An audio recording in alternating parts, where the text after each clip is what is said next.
অনেক মজার একটা ভর্তা, কাঁচকলার খোসার ভর্তা। আমরা কাঁচকলা অনেক পছন্দ করে খাই। মনে হয় এমন কেউ নেই যে কাঁচকলার তরকারি পছন্দ করে না। আমার তো খুব প্রিয়।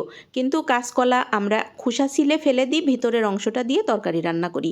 এই খোসার সাথে কিন্তু প্রচুর পরিমাণে ভিটামিন চলে যায়, পুষ্টিগুণ চলে যায়। তো আমরা এই খোসা ফেলে না দিয়ে খোসা দিয়ে কিন্তু দারুণ মজার একটা ভর্তা বানাতে পারি। তো কাঁচা কলাটা আমি যখন ছিলবো তখন পাতলা করে ছিলবো। এই যে উপরের সবুজ অংশটা এরকম আমি হালকা করে ছিলে ফেললাম। এবার হচ্ছে গিয়ে কলাটা আমি কেটে নেব। আমি তরকারির জন্য কাটবো কলাটা, সাথে হচ্ছে গিয়ে খোসাটা আমি আলাদা করে ফেলবো। এই যে এইভাবে একটু ছুরি দিয়ে কেটে নিলে খোসাটা আলাদা করতে কিন্তু আর একেবারেই কষ্ট হয় না। সমস্ত খোসাগুলো আমি এইভাবে আলাদা করে নিলাম। আর এই যে তরকারির জন্য আমি আলাদা করে কেটে জলের মধ্যে ভিজিয়ে রাখলাম। আর এই খোসার এই অংশটা আমি এবার একটু ছোট ছোট করে কেটে নেব। ছোট ছোট করে কেটে নিলে হবে কি, আমি যেহেতু ভর্তাটা পাটায় বানাবো, মানে পাটায় বেটে ভর্তা বানাবো, তো আমার বাটার সময় একটু সুবিধা হবে। আর যারা ব্লেন্ডারে ভর্তা বানাবেন তারা খোসা এরকম করে ছোট ছোট করে কাটার দরকার নেই, পুরো খোসাটাই চুলোয় দিয়ে আর কি ভেজে নিতে হবে। তো আমার এই যে খোসাগুলো ছোট ছোট করে টুকরো করা হয়ে গেল। এবার আমি সামান্য পরিমাণ সরিষার তেল দিয়ে দিলাম। তার মধ্যে দিয়ে দিলাম একটা রসুন, বড় সাইজের একটা রসুন দিলাম, সাথে 10 থেকে 12টা কাঁচামরিচ দিলাম। এবার রসুন আর কাঁচামরিচটা তেলের মধ্যে হালকা করে ভেজে নিয়ে এর মধ্যে দিয়ে দেব এই যে কলার খোসা।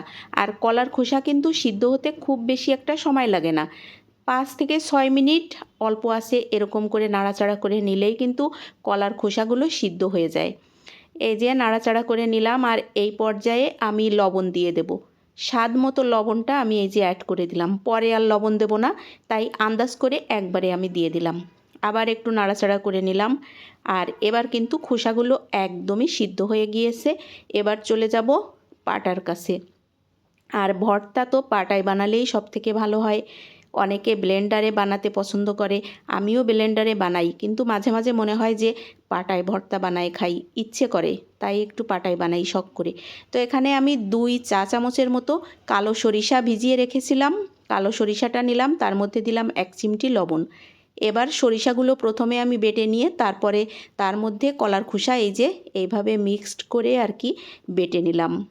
বাটতে তো একটু কষ্ট হয়, কিন্তু আসলেই বাটা ভর্তার স্বাদই অন্যরকম। এই যে আমার ভর্তাটা কিন্তু রেডি হয়ে গেল।